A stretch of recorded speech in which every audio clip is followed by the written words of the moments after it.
अस्सलाम वालेकुम सर जी, कैसे हो? ठीक हो?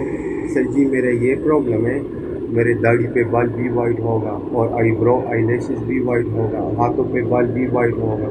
मेरे लिए ऐसे टिप्स बताओ तो वो मैं यूज़ करूँ। वालेकुम अस्सलाम। अल्लाह की रहमत से मैं बिल्कुल ठीक हूँ। मैं आपको ऐसी रेमेडी बताऊँगा इंशाल्लाह ताला, आपके जो बाल सफ़ेद हो रहे हैं आईलैशेस के या दूसरे जो आप बता रहे हैं, इंशाल्लाह वो ठीक हो जाएंगे, रुक जाएंगे। आप नोट फरमाइए, आंवला खुश्क, हलीला स्याह 50 ग्राम, ये दोनों चीज़ें आपने 50-50 ग्राम लेनी है। अस्तखदूस, ये एक बूटी है जो पंसारी से मिल जाएगी, अस्तखदूस 25 ग्राम।